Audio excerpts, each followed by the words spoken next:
Hello. And welcome, question mark. We've now been trying for an hour to record this episode.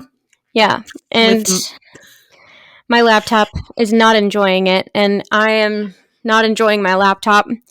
So we're already late in getting this episode out because of our scheduling conflicts, and now the stupid technology is getting in our way. Yeah. Yay. So this better work. So this is like the sixth time, probably more, that we've tried. We've lost count at this point. Yes. But hopefully this one just keeps going and we don't have any mess ups. We don't have any pop-ups. We don't have nothing. Yeah, hopefully. Everything is fine. Okay, so I'm Janica. Oh, I'm Abigail, by the way. Hello. Hello. Welcome to Roadside. Welcome to Roadside. What an intro that was. Oh, yeah. Super fun. I'm so glad that we can be so happy for you all. Yeah, instead of at the point of about to throw computers out the window. Literally. I have to throw my microphone at the computer. We need a some crystals around your laptop right now to just... Seriously. Serenity now. But I've already packed away most of my crystals. Ah, man. I know. Not cool. So... Anyway. Today we are going to talk about part 2 of the Villisca axe murders. This time will not be as gruesome as the last time. Thank goodness. Yeah, this is mostly we're going to be talking about like theories and whodunit and stuff like that. I can handle that. Okay, cool. But first, before we get into it, how are you? How is your life? How is your week? Good. Actually, so I know that I've said that I do HR, but I don't think I've ever said that I work in the fashion industry. You do. I do. And very recently, but you do. I do. Well, it's been 8 months already. Oh, really? I didn't realize it had been that long. Yeah. I mean, I've been in HR for many, many years, but at this company, I've only been there a short period of time. But we get to have sample sales as part of our perk. That is exciting. So for about an hour and a half today at work, I got to go shopping. That sounds so awesome. I know. I got some shoes. I got some clothes. I was texting my sister-in-law and saying, "What do you think of this outfit?" Mom was texting me about potentially getting me a duvet for my new apartment. Yes, I did take some pictures I do need to send to you. Yes. Yeah. I don't know that you're going to like any of them. I don't know that they're your style. We kind of get limited on what's in each sample sale every quarter. Right. So yeah, I'll send them to you. You can tell me if you like them. We'll try it out. Okay. So what's been going on in your world? Packing, work, sleep, and then more packing, and pretty much goes on and on. Although I did get some partying in this weekend, so that was good. Oh, nice. Yes. What did I do this weekend? I met with a friend of mine who is recording a music video. Ooh. And he has asked me to be in the music video. Obviously. And he also wants a bunch of extras, so we need to find some extras. So if you're in the St. Louis area, email us if you want to be an extra, because we need extras to be in this. Probably about 20 to 30 people. But anyway, yeah, so that's exciting. That's what I did this weekend is we met to go over like the storyboard of the video. So that was kind of fun. Yeah, that's exciting. I'm excited to watch it when it's done. Yeah. Yeah. I'm probably going to need like 5 or 6 different outfits for it. So I'm having to like look through the storyboard that we went over and figure out the outfits. Nice. Yeah. Cool. My life is not as exciting. I'm just... It will be because you're moving in together. It will be. I'm very excited. Together. But I just hate the packing. I know. The packing sucks. The unpacking sucks too. But I'll be there to help with the unpacking part. Yes. And that'll be good. And the boys will be too. Yes, I'll be happy to see them. Yes, that'll be exciting. Town, go shopping. Yes, I want to do some shopping. I want to go to like some of the little like thrift, antique, whatever shops. Yeah, because we were going to last time when you were in town, and it fucking snowed. Yeah. It was snowing when I walked out that morning. So I said, screw this, we're going to breakfast. Yeah. Not used to this weather yet. Yeah. Me neither, even though I've been here several years. Yeah, well. And it's amazing how different the weather is just 3 hours apart. Yeah, I know. Because it was crazy. Not snowing where I live, and it was snowing where you live. Yeah.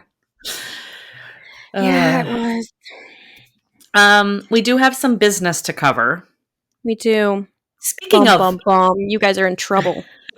They're not in trouble. You and I are in trouble. You and me? You and I are the ones that are in trouble here. Oh, shit. We are in trouble for saying things like, like. I know. All the time. No matter what. In editing, In editing, I have gotten very good audio editing, I think, in cutting out a lot of that. There is probably still some of it because it's hard to do it when it's like a very run-on situation. Right.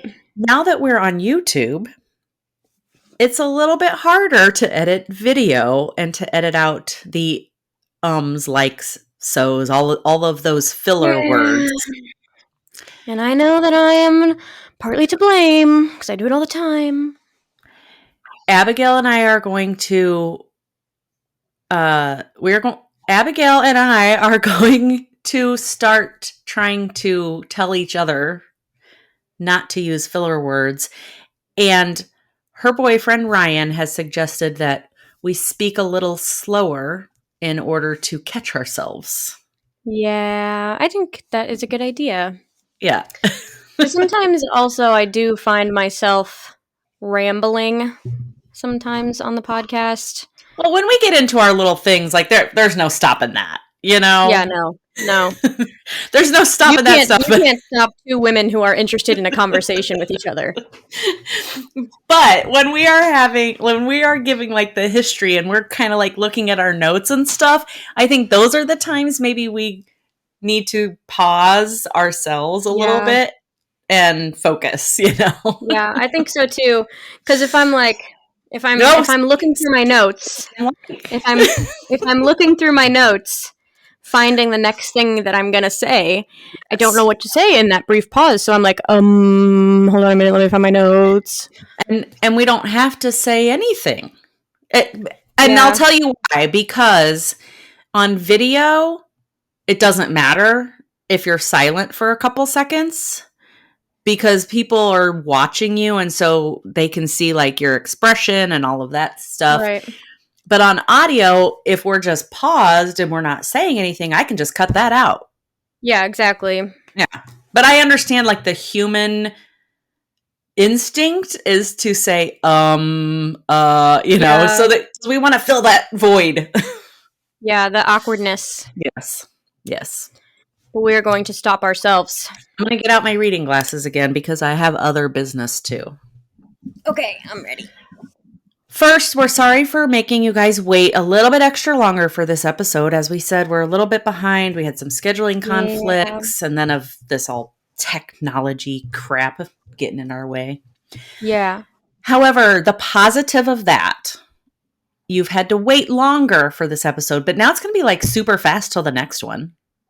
Yeah, exactly. You're welcome. Yeah. So there you go. That's just like your bonus.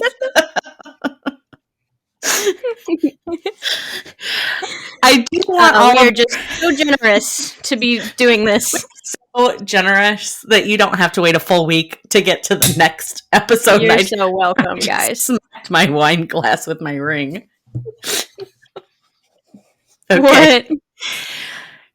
If you have not listened to episode 22, go back and listen to episode 22 because we gave you a little teaser on what our bonus episodes are all about. We did. In which we do the mostest things. Yes. And so on that one, we did the world's deepest shipwreck. Yeah, and it was so uncomfortable. And I purposely did that to Abigail because she has submechnophobia. I had to look it up. Huh? Submechnophobia is the fear of submerged human-made objects. So you have submechnophobia. Submechnophobia. Wow. Some people I thought I was just being dramatic. It's like 12% of humans have that. I mean, it's terrifying. I don't like seeing that. Some people are really get super anxious and nauseous and stuff. I had no idea, so I apologize. I feel like I was kind of rude. It was like, oh, she has a literal phobia. It's okay. I don't think it's I don't know how bad yours is compared to some of them that they were talking about. Right. I don't think that I would call it a phobia even. It's just like a creepiness, it's not to any type of extreme where it derails my life or makes me feel different on a daily basis or anything. Okay. Although when I was scrolling through TikTok, through my account on TikTok, my For You page, I scrolled and I saw that Lord, you had posted on the roadside account, and I saw the first picture that popped up, which was just a picture of the boat. Yes. And I was like, okay, I know what this is. I know if I scroll through these, I know what I'm going to find. So I said, okay, pause. Oh. I'm going to hit the like button, and then I'm going to scroll past. And then I just I was wondering if you would do that. Because I think the second photo is the one where I put the torpedoes with all the stuff growing on it. No, I didn't want to see it. I just wanted to scroll by. If you want to be a patron, go to patreon.com/roadside. And this week's bonus episode, we're going to start telling you what it is. Yeah, we're going to start telling you them. This week's bonus episode, patrons only, is the smallest cemetery in Indiana. Oh, interesting. Yeah. I'm excited about it. So if you want to hear that, go to patreon.com/roadside. And now, business done. We'll give you all of our socials at the end. All right. Are we ready? We're ready. Go for it. Okay.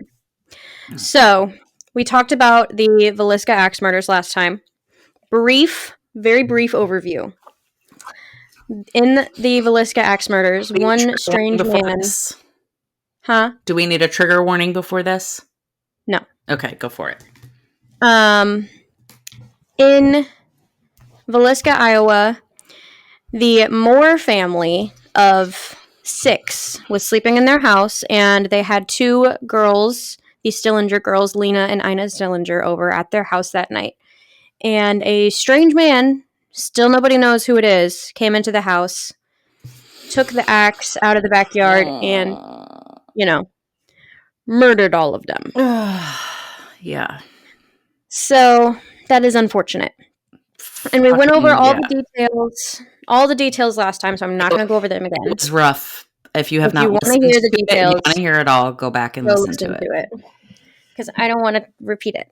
Thanks. Yeah, and I don't want to re-listen to it. Thanks. Yes. In this part, we are going to discuss the town post-murders. We are going to talk about theories. We're going to talk about who people thought did it.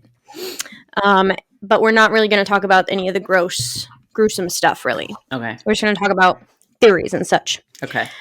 So first up, we're going to talk about the town after the murders, because it was an absolute shit show. The whole town was riled up. Like we said in the last episode. Bad, because they were running in the house grabbing shit. Yeah. So there were people trampling all over the Moore's home, that even though it was, an active crime scene, but also the police didn't do the bestest job of blocking it off. No, they didn't. You're right. Yeah. Okay. But still, these people are your neighbors. You went to church with them. You were friends with them. and you're like trampling all over the lives that they just lost. I mean, did they have no fucking respect for these people? Apparently not. It was just like a freak sideshow for them to invade their house. Yeah. So the crime scene was basically trampled over. They couldn't really get a whole lot of physical evidence because of that. So, but we talked about the crime scene in the last episode. Yeah. So, like I said, tons of people showed up to the house, even from out of town. People came in just to like see the house. What the fuck? All the hotels in the area were fully booked within 2 days after the bodies were found. Oh my God. I know. And then people were also freaking out because there's a murderer on the loose. Nobody knows who did this. Right. I think I'd be more concerned about some guy running around with an axe than like, oh, let's go see the house that it happened in. Yeah. Well, people were concerned about that. So hardware stores were selling like locks. They sold out, basically. People were buying a lot of guns. People were taking turns, like staying up throughout the night to keep watch. Okay. Well, that's good. Like one person would sleep and one person would stay up. Right. So there was a lot of like panic going around. And with panic comes theorizing, which we'll get into. Because people came up with some ridiculous theories. So June 12th, 1912 was the memorial for the entire Moore family and Lena and Ina Stillinger. The bodies were brought to the fire station in their coffins, where their coffins were lined up and displayed for people to come visit, pay their respects. The coffins were not open, they were closed. Thank God.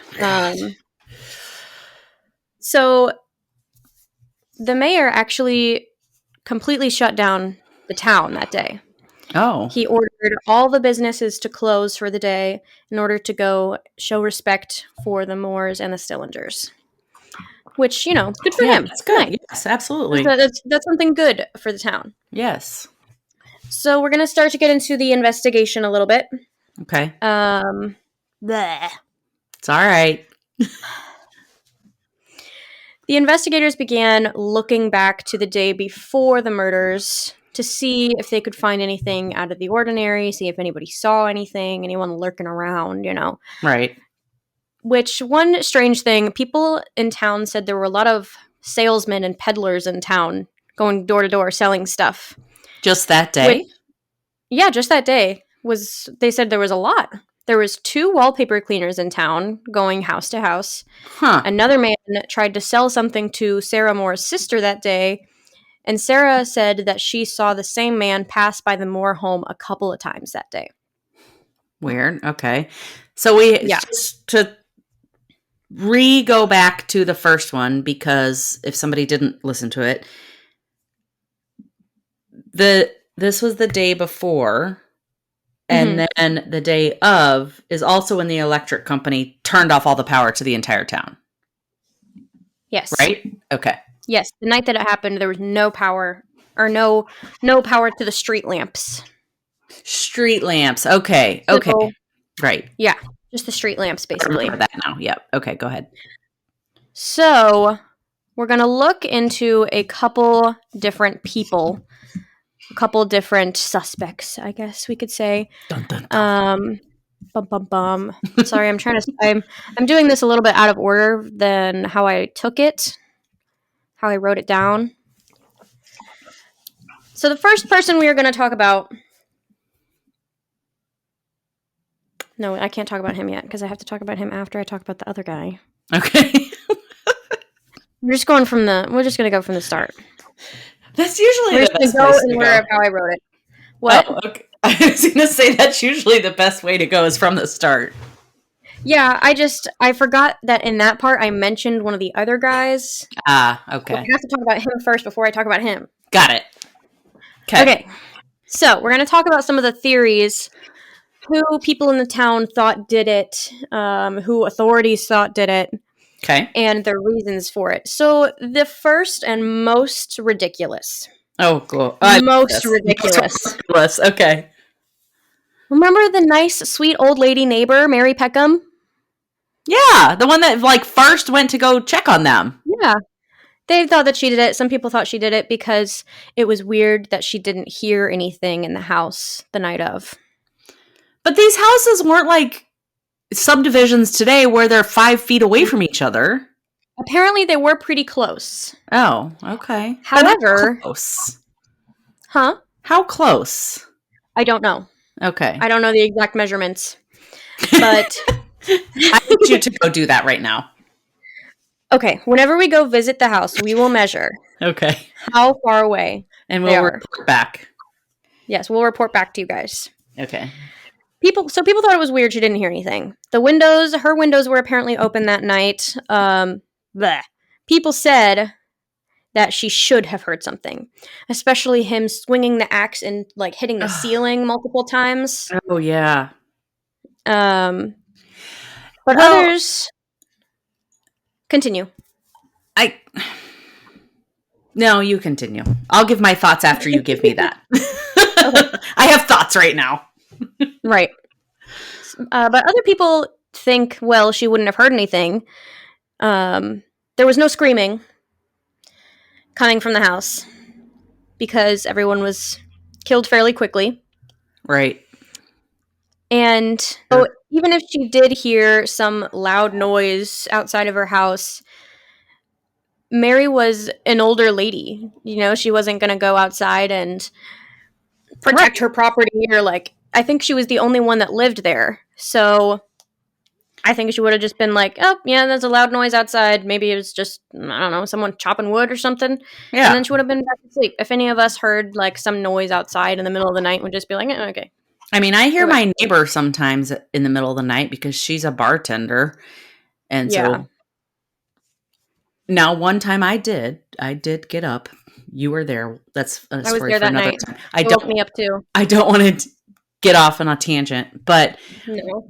I just envisioning like I live fairly close to my neighbor and I could hear like music and talking and stuff like that sometimes, but I'm just envisioning them being further apart, but maybe, I guess windows are open. I don't know. I don't think she did it. I'm just saying I could understand why people say. I can understand that too. Something. Yeah. But once I heard like what people said about her, and she went and did their chores, you know. Oh, remember she did her chores whenever they didn't get up? Yes, I do remember that. I forgot about that. Yes, she did. That was Mary. I mean, who's going to go kill 8 people and then decide, I'm going to do their chores now? Exactly. Yeah. Exactly. Everyone said that she was like the sweet old grandma, and she really cared about the Moore's children. She was a really good neighbor. And after the murders, people said she was just absolutely traumatized. She was so upset, and she actually passed away only a few months after the murders. Oh my gosh. In her obituary, it kind of gives an explanation of the last few months of her life. So even before the murders, she wasn't like... even before the murders, she wasn't super healthy. Right.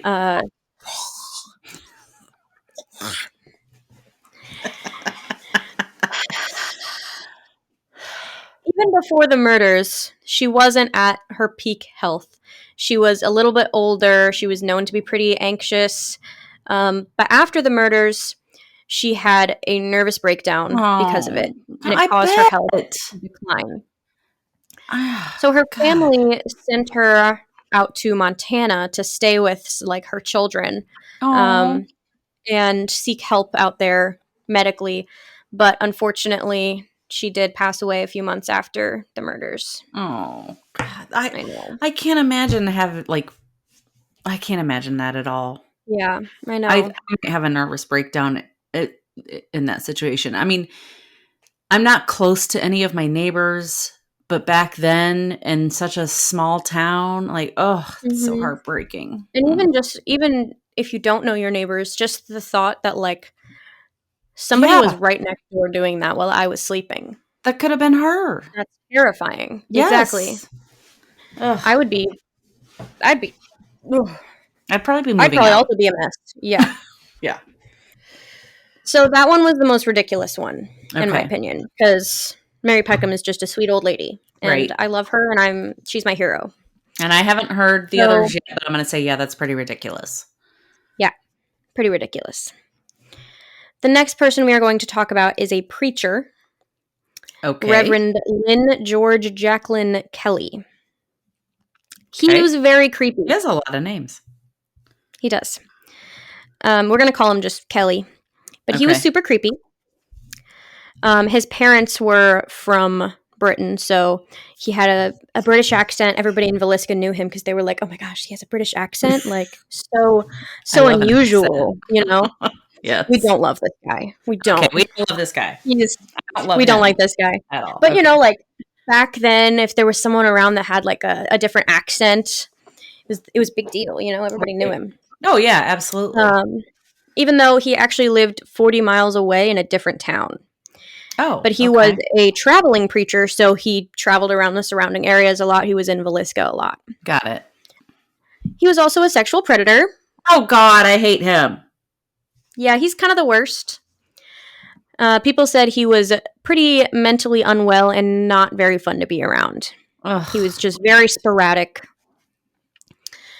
And he, turns out, was in Villisca the night of the murders. And he actually attended the Children's Day service that the Moores and the Stillinger girls went to and performed in. Interesting. The night of the murders. Yeah. And this Children's Day service was his reason for being in town. Because he's a preacher. He wanted to, you know, whatever. Right. And obviously at this Children's Day service, the whole Moore family and the Stillinger girls were very visible because Sarah ran the whole thing. The Moore children and the Stillinger girls performed in it. Yeah. So, you know, everybody there knew who they were. But the next morning, Kelly left at dawn, well before the bodies were found, on a train. Interesting. He left on a train at 5:20 a.m. And remember, last episode, they theorized that the killer was in the house between midnight and 5 a.m. Yes. He left the house at 5 a.m. Took a train at 5:20 maybe? Huh. While he was on the train, he spoke to an elderly couple. Okay. And he said, did you hear about that horrible axe murder in Villisca? What? Of that whole family? This hadn't been out yet, right? Yeah, no. No one had found it out yet. Oh, shit. However, this seems weird because they didn't find the bodies until 8 a.m. Right. This was at 5:20. Right. But the more that they were questioned about it, the elderly couple couldn't be sure if it was that day or a different day. Ah, damn it. I know. If it was that day, that'd be crazy, though. That'd be crazy. Didn't they have, I don't know, I guess maybe not then, like proof of who bought tickets? I guess not. I mean, Villisca was a train town, so people were taking trains like every day. So I'm not sure. But then they couldn't be exactly sure of the date, which was so frustrating. Dang it. Yeah. So this reverend was well known around Villisca for being a peeping Tom. Oh, gross. Yeah. And was actually... What? I was just going to say, if he's known around town for being... I don't want to step on your toes, though. No, you're making a good point. Talk about it. If he is known for being a peeping Tom and somebody was living in the little barn shed thing and there was a hole to see in the house... Yep. Okay. Yep. You'd be right on that one, Mom. Okay. Okay, we're gonna pause really quick because I need to turn these lights on. It's getting really dark in here. Okay. You also got to stop saying so. Sorry. I do it. Kelly was known. Okay, Kelly was known to be a peeping Tom in Villisca. Gross. Men, disgusting. Yes. And he was actually caught doing this 2 nights before the murders in Villisca. Ew. Yeah. And then he came back to Villisca a week after the murder, and people said he was absolutely obsessed with the murders. He's guilty right now. Well, we have to get there. I know. He was so obsessed that he wanted so badly to get into the crime scene that he posed as a Scotland Yard detective. What? Because he's got that British accent. Yes. And it worked. He got in the crime scene.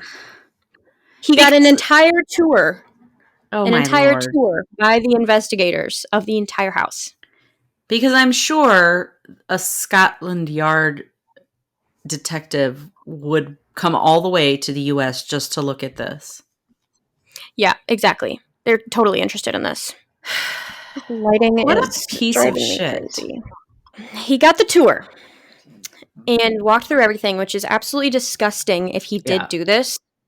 And he just got to, like, relive it and, like, go back and see everything. Yes, and absolutely. Yay, welcome. Sorry.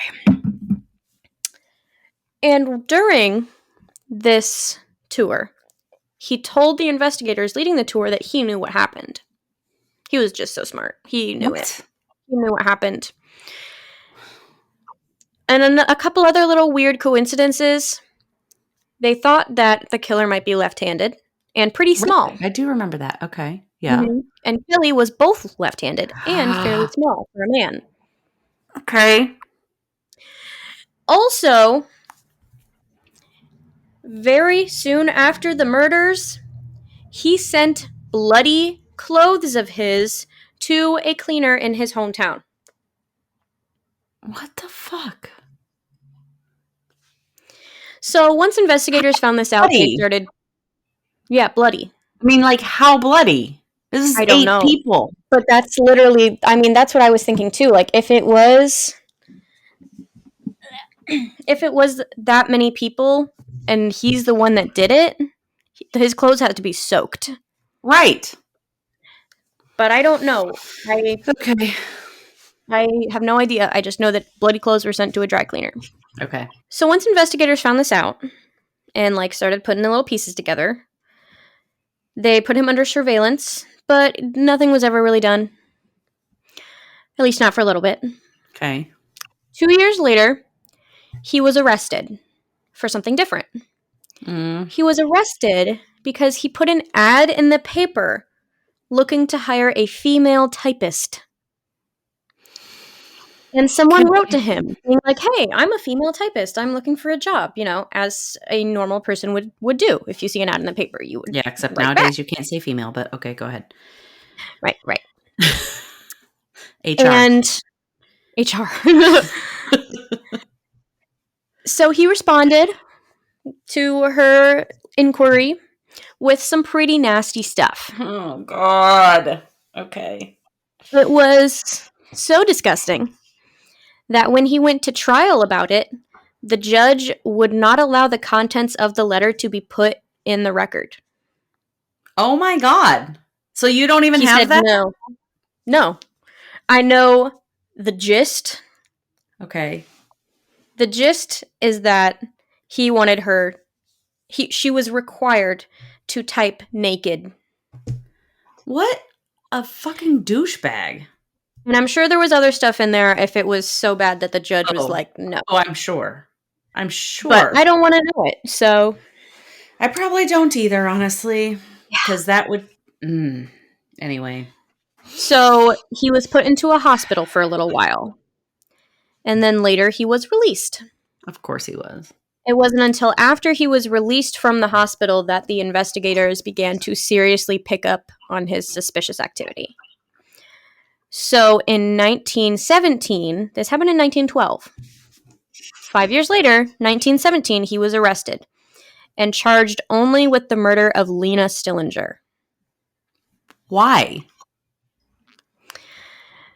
We'll get there. Okay. When he was asked about the murders, he confessed. He did? And he said, I killed the children upstairs first and the children downstairs last. Oh, God. I knew God wanted me to do it this way. What? Slay utterly came to my mind, and I picked up the axe, went into the house, and killed them. What the fuck? So this is what he said at the police station. Oh my God. Later, he said, no, I was coerced into that confession. Oh, okay. Which is very likely and very definitely happened. Really? Like, the police beat him into a confession. Really? Beat him into confessing. Which doesn't mean that it is a false confession. Well, no, but what the fuck? Still. This whole thing is just fucked from the start. Yeah. The main reason they wanted to take this to trial was because in his confession, he said that he killed Lena last. Mm-hmm. And the investigators knew that to be true because of the whole crime scene and everything. Right. So they were like, how would he know that if he wasn't there? Well, the thing is, he did get that entire tour where he did. Where the investigators kind of floated some of their theories. And even if he didn't, there were so many people in that house that saw what happened and heard investigators talk about it that it could have had been spread from anywhere, literally. True. Yep. Because of that confession, they only charged him with Lena's murder because they believed that this is rough. Okay. They believe that he killed the entire house just to get to Lena. What? Because he was a sexual predator. Oh, and she was how old again? 12. She was 12. Wow. So that's why people think that he did that. That they think that's his motive. Just so disgusting. Yeah, it's pretty gross. Kelly was also staying in a fellow reverend's home the night of the murders. And so they're like, well, he was in town. And they talked to that other reverend that he stayed in the home with. But that other reverend was not in the home that night. So he can't confirm that Kelly was there all night. Okay. So he really didn't have an alibi or anything. Kelly went to trial for Lena's murder, but the jury was hung 11-1. 11 people wanted to acquit him. One person wanted to convict him. What?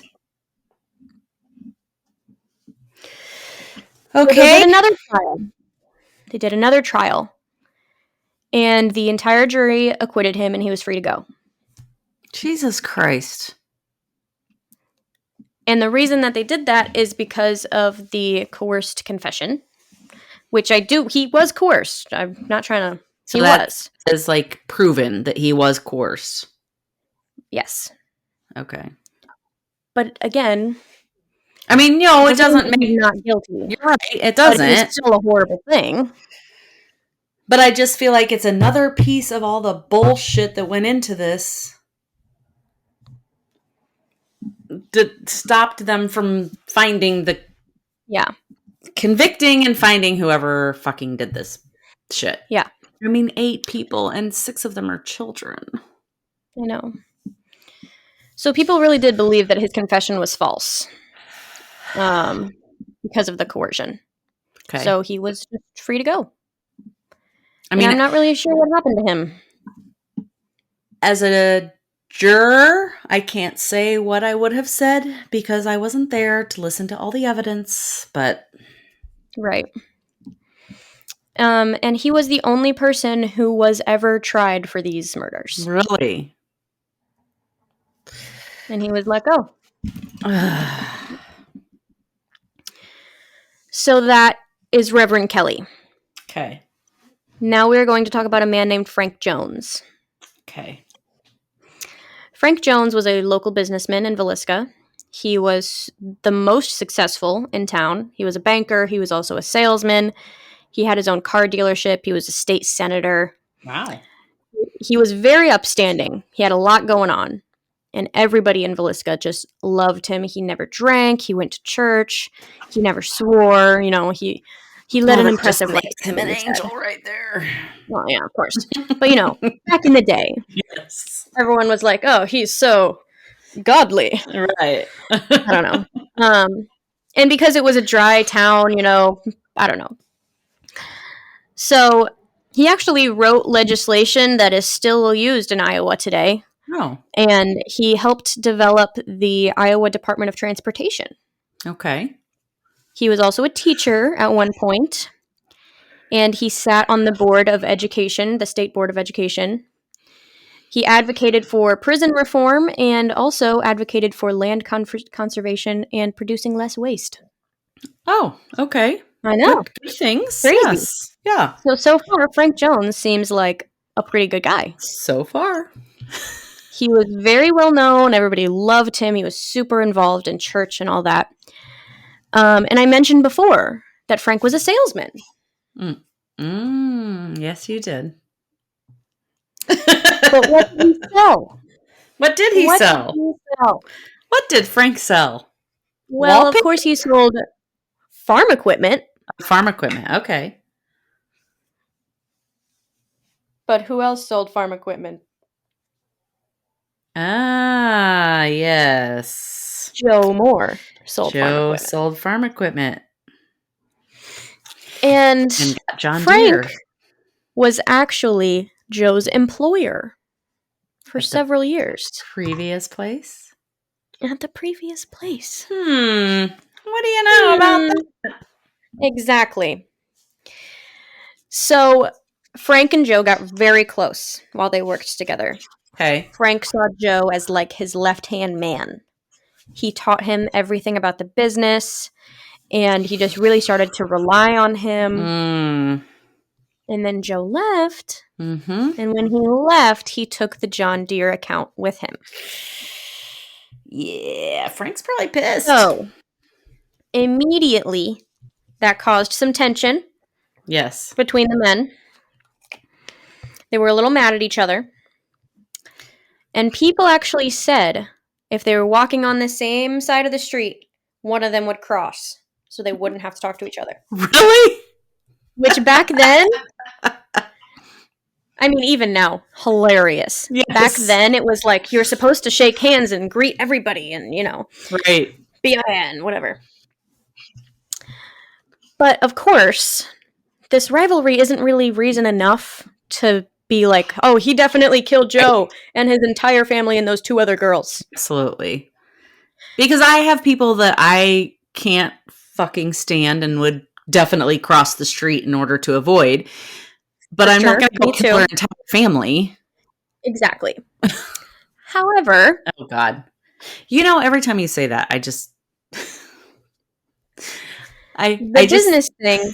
Go ahead. The John Deere thing was not the only vendetta that Frank had against Joe. Oh. Apparently, Joe Moore, our dad of the family, was not always a faithful husband. Oh, really? Yeah. I mean, that doesn't deserve murder, but... I know, not at all.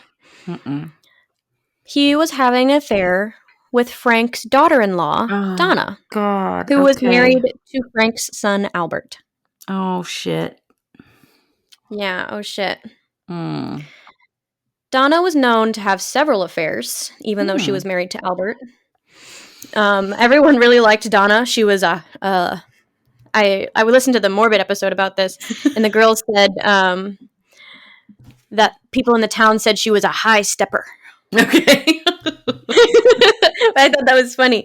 She's reaching for the stars, she's trying to climb the social ladder. Right. Yeah. Very go Donna, but maybe not Joe. Yeah. Okay. But according to a lot of people, her husband Albert was also not great. He wasn't. That doesn't surprise me. As far as I know, he wasn't abusive or anything crazy like that. Good. But he was a spoiled rich kid who thought that he deserved anything, anytime, no matter what, even if he didn't work for it. Oh, they're so fun, so fun. Yeah, it's just the best. Everyone said that he was in general just very rude, not a nice guy, and they also said he was ugly. So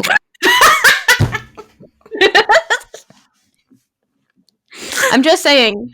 Okay, just adds to it, right? I've never seen a picture of Albert, so I cannot say. Okay. I cannot confirm.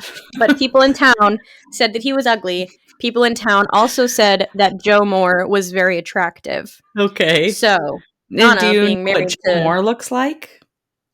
Joe Moore was okay. For the time, I guess. I mean, I will also say, like, your personality kind of makes you more or less attractive, too. Exactly. So, yeah. Exactly. Yeah.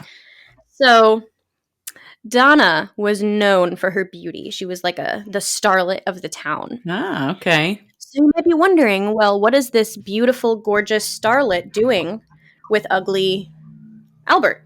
Okay. Sorry, I shouldn't call him ugly Albert. What is... I mean, that's what people called him, not that's you. What people said, okay? All those people are dead today, so I've seen a picture of him. It's okay, guys. Calm down.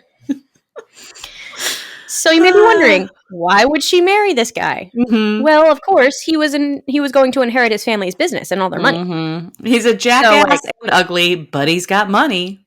He's got money, and sometimes a girl has to get that bag, if you know what I'm saying. Right. Bring me a sugar daddy, all right. I'm already spoken for, so yeah, I'm not. Yeah, except for Zac Efron. But go ahead. Of course, he is your sugar daddy. Mm-hmm. For sure. So Donna was known to be very flirty. She always threw these huge parties, and she just wanted to have fun and have money. And me too. Same, girl, same. But people thought she was like a woman of questionable morals. Oh no! Because like back in the day, you know. I bet she. I think me and Donna would have gotten along. I think we would have been besties. Yeah. So, even though she apparently met with like a lot of guys, she met with Joe the most, and it was starting to become known by people around them. Oh, so they weren't really hiding it. No, not really. So this is where people get the idea that Frank wanted to kill Joe. Got it. But at the time of the murders, he was 57 years old. Okay. Which doesn't seem very old to us. No. But in 1912, he was like elderly, you know? Right. Like there wasn't medicine that could help keep people healthy back then, and medicines and vitamins and all of that stuff. Right. Yeah. People were like, "Oh, he's 57. He's nearing the end," you know. Right. Got one foot in the ground. Exactly. But even if he did have this vendetta against Joe too, it's still like it's not a reason for killing someone and their entire family. Exactly. I mean, and 2 more girls. I could. Not that I can ever understand murder, unless fucking somebody's coming after my kids. Then you better all just fucking watch out. Yep. But this man, I could imagine him saying, "You're ruining my son's life by having an affair with his wife, so I will come after you." Yeah, exactly. But to come after his wife and their 6 children and 2 other children, no. Like that's fucking That's unhinged. what I was thinking too. Yeah. But people also speculated that Frank and Albert hired someone to kill the whole family, and like, no. So we're gonna get into some deep theory here. It's gonna get a little complicated. Oh, okay. So people thought Frank and Albert hired someone to kill Joe. Okay. The person who came up with this theory was James Wilkerson. He was a private detective who showed up on the scene of the murders. And he was the one to come up with this idea. He worked on this theory for 4 years after the murders, trying to piece all the pieces together. He was really invested in this theory. Okay. And it all kind of came forward and came to the forefront of everything when Frank Jones was up for re-election.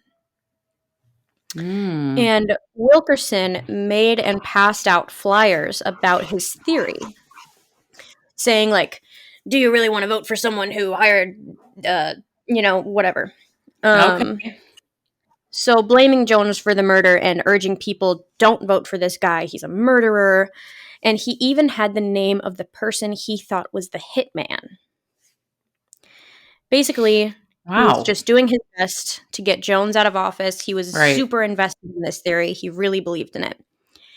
And it worked. Jones lost the re-election. Okay. Unfortunately. Wilkerson said that the hitman was a man named William Mansfield. So he thinks Mansfield actually killed them, and Frank and Albert hired him. Okay. James Mansfield was a known coke addict. Wow, did coke exist back then? I guess. Maybe coke's probably always been around. I don't know. Okay. And he was in prison the time of the re-election, so 4 years after the murders. Got it. He was known to be very violent. He was known to be very unpredictable, and he was also the prime suspect of a different murder. The murder of his wife and her 2 parents. Oh. And their child. Oh my God. In Illinois. Piece of shit. And those people were killed with an axe. Oh. So it was like, yeah. Oh, yeah. Okay. So Wilkerson believed that Mansfield was actually responsible for a bunch of other axe murders, because there was a ton of axe murders back then. Like, a lot. What the hell? That was like the thing. If you were going to kill someone, do it with an axe. I don't know. It was trendy. I don't know. Well, also, like, everyone's chopping wood back then. Everyone's got an axe just laying in their backyard, you know? I guess it was convenient back then. Yeah. Oh, God, that's so awful. So Wilkerson convinced a grand jury to look into the case that he had made against Mansfield and Jones. Okay. And they did. They looked at all the evidence that Wilkerson collected. They heard his theories. They even talked to Mansfield, who was in prison at the time. But they didn't believe his theories, and they let Mansfield go. Oh, not go, because he was still in prison, but they weren't going to charge him for this. Right. So, and when they looked into the case, whenever Wilkerson brought it forward to them, they looked into it a little more themselves and found that Mansfield couldn't have done it because he was actually in Illinois working at the time, and he had the timestamp to prove it. And I was going to ask, like, how did they know that he was wait, hold on, where are we? Iowa versus Illinois. Yeah. During this time. Okay. Yeah. So Wilkerson was still not done. He was pissed about Mansfield and Jones not being charged, and he started to hold rallies and speeches. Okay. Telling people that Jones orchestrated the murders, Mansfield carried them out, and he really just wanted the people behind him to pressure the grand jury to take up the case again. He even said that Jones used his political power and his money to bribe the jury into dropping the case. Later, Jones sued Wilkerson for slander. Okay. Because this thing is so, like, all over the place. It's a mess. It's a mess. Okay, this part's a mess. I need a flow chart at some necessary. It's necessary to hear all of it. Okay. So Frank Jones, sued Wilkerson for slander, the guy who was trying to frame him for the whole thing. Right. So the case went to court and basically became a murder trial. It wasn't an actual murder trial because it was a slander case. Right. But it basically became a murder trial because Wilkerson was trying to prove that he wasn't slandering him because he was telling the truth. Got it. And that Jones actually did kill the Moores or have them killed. And that he had witnesses, like, come to the stand and talk. And one of his witnesses was Alice Willard, who was just some random girl in town. Okay. And she lived a block away from the Moores. And she said 2 days before the murders, she saw strange men walking around the Moore's home. Bum, bum, bum. And then she said later that night, her and her friend Ed saw 5 strange men gather and said one of them was Frank Jones. And she said she heard Frank Jones say, "Get Joe first, and the rest will come easy." What? So, of course, she's saying that she saw these guys with her friend Ed. So the court is like, okay, let's talk to Ed. Like, let's confirm this. Yeah. But Alice was like, oh, he died last year. This was like 5 years after the murder. So the court went to look for Ed's records. But guess what? Ed did not exist. Of course he didn't. So she's not real. She's flat out lying. She was just flat out lying. It is insane to me how many people can just lie about this stuff. And for like, what? This is a murder case. Reason? Like, what is this getting her? Exactly. I will tell you my theory about why she did this in a second. Okay. At the end of the trial, they decided Frank is not a murderer, and Wilkerson paid a heavy fine to Frank. Okay. But people today are still even convinced that Frank was innocent.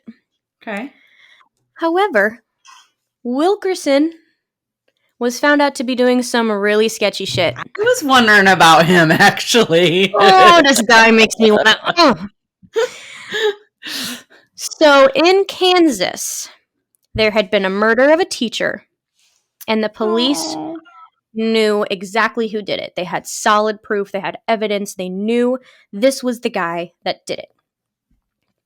They had all the evidence they need. They just needed to find him to capture him. Okay. So the police contacted Wilkerson's detective agency, private detective agency, and sought outside help. And Wilkerson was like, yeah, of course. Sorry, I just knocked over my entire desk. Wilkerson was like, yeah, of course, like, I would love to help out. What's the prize? What? What's the prize money? How much is it? But the police were like, what? No, there is no prize money. We have the evidence. We know who it is. We just need to help find him. Like, there's no prize money. You know? You just maybe out of the kindness of your heart, like, please. I don't know. I mean, the guy's a private detective, right? Yeah. Like, so I'm sure he was getting paid in some way through his agency. Right. But he wasn't getting the prize money from the police, and he was pissed off.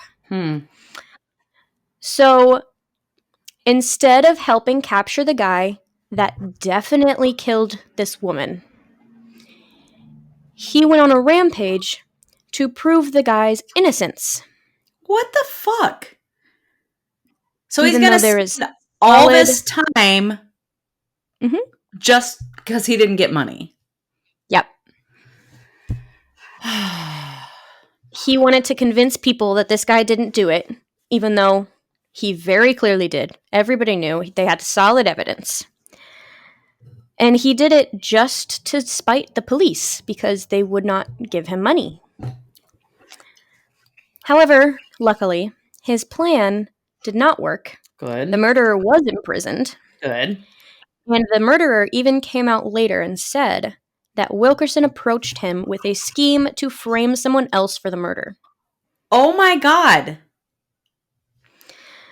So Wilkerson is not really a reliable source of information. No, I kind of just, I don't know. He gave me a bad feeling from the beginning. Yeah. So going back to Alice in the slander trial, who said that she saw all those guys. Yeah. I think that Wilkerson convinced her into doing that. Oh, I'm sure he somehow. Did. He probably was money or something. Absolutely. I was going to say it had to be money. Of course. So people do shady shit for money. They really do. And I do not believe in any way that Frank Jones had anything to do with the murder of the Moores. I don't think so either. Everybody that knew him said that he was such a great person. And even though they had a couple rivalry, he wasn't gonna You don't kill 8 people for it. You're okay. My arch nemesis. I'm not going to go murder her and 7 other people just to get back at her. Like, what the fuck? No, literally. So that was Frank Jones. Okay. Now we're going to talk about one more very briefly because okay. This was also, I just had to include this guy. Okay. It's not going to take very long. Oh, take as much time as you want. This man is Burt McCall. Burt McCall. Burt McCall. Okay. And he was not well liked in Villisca.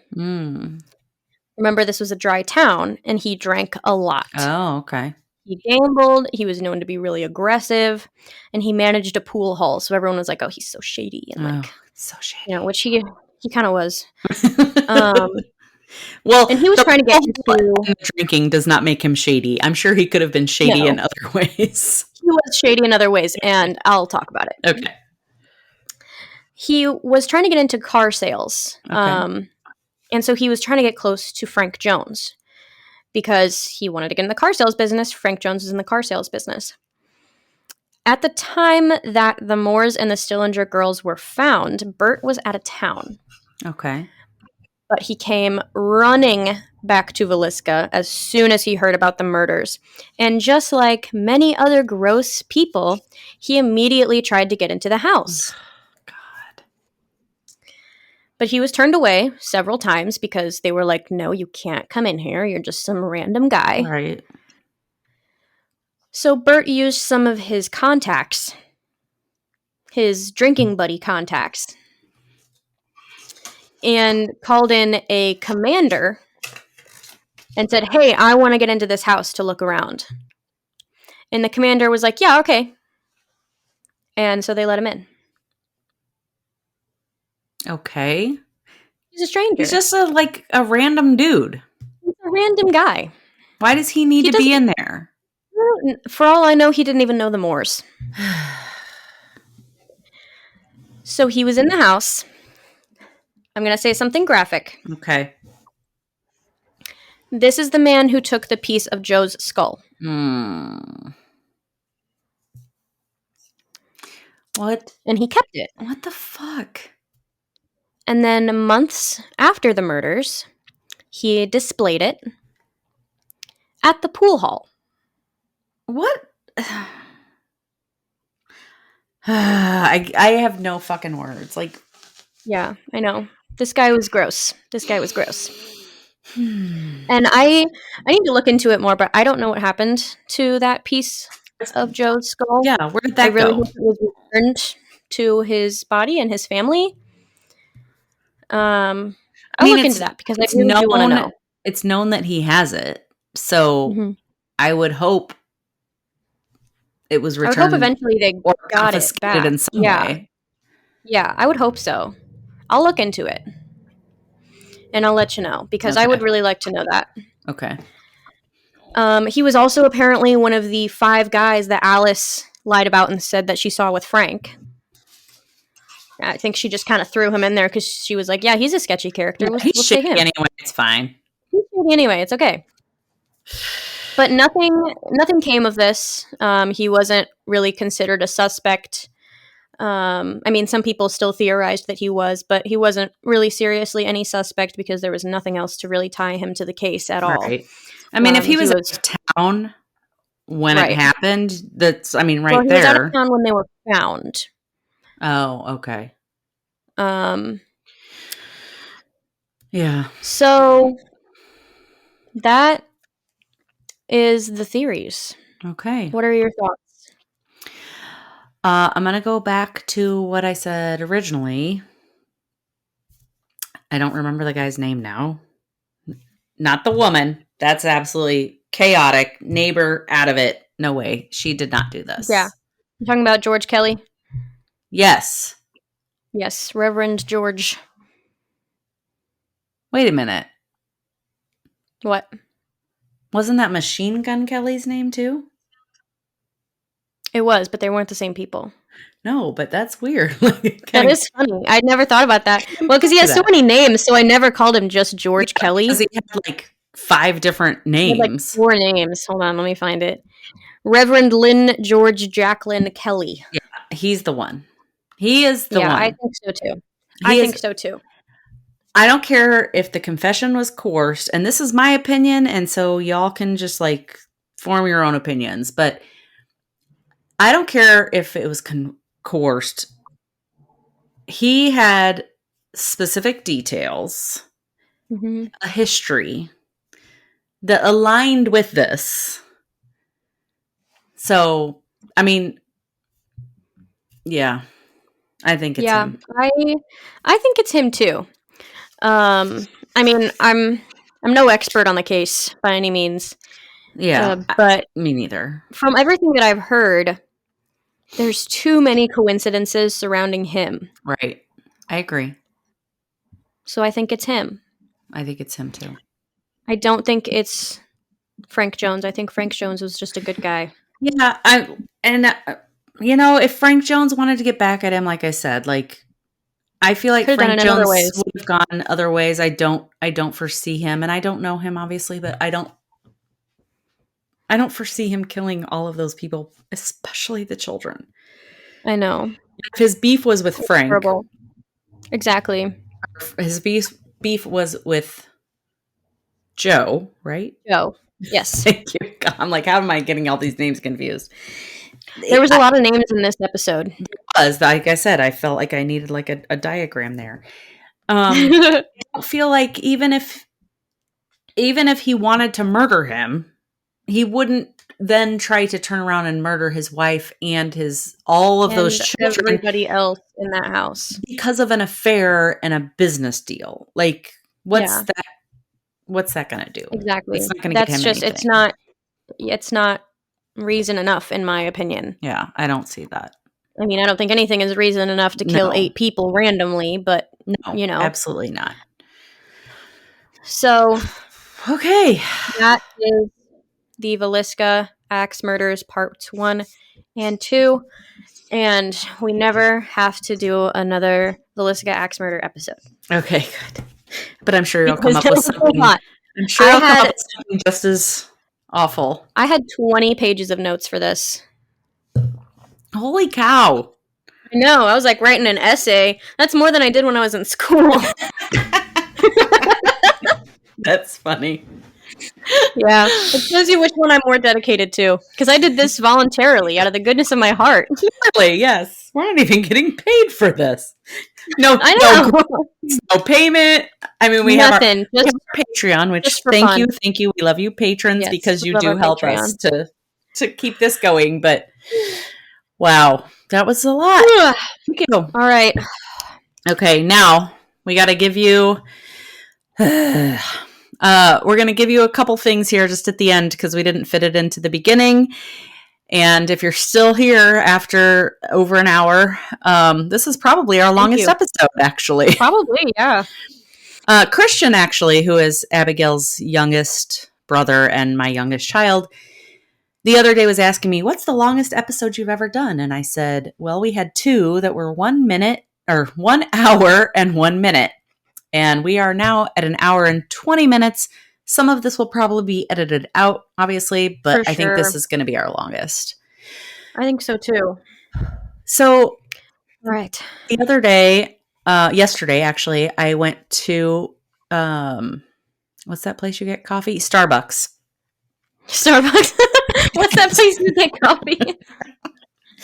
And I thought, like I kind of, if I could equate like our patrons as just buying one of us a Starbucks every month, if you just start at like the $5 level and you're just like, I would love that. I'm just going to buy you a Starbucks every month. And then I got the total and it was like $6.50. And I was like, oh, okay, that wouldn't even cover Starbucks.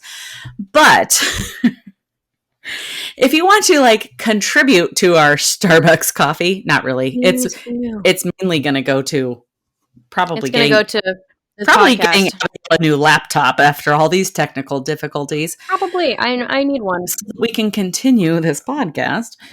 Yes. So go to patreon.com/roadside. And as we said earlier, this week's bonus episode for all of our beautiful patrons is the smallest cemetery in Indiana. I'm excited about it. Which after we're done recording this, we're going to record that immediately. Yes. Yes. And then you can visit our socials. TikTok. Visit our socials. TikTok at Roadside Podcast. Go, Abigail. Instagram at Roadside Pod. Facebook at Roadside Podcast. And you can email us at roadsidepodcast@gmail.com, right? No, roadsidepod@gmail.com. Shit. You can also go to YouTube at Roadside Pod. Yeah. That's where you'll see these beautiful faces right here. Or just go to roadsidepodcast.com and then everything's there for you because we fuck it up sometimes. Sorry. We do. It's hard to remember all that. Or it's all in the show notes too. So it is, yes. So just, scroll down a little bit, you'll be fine. Got everything you need. All right, love you all. Peace. See you soon. Bye. Goodbye.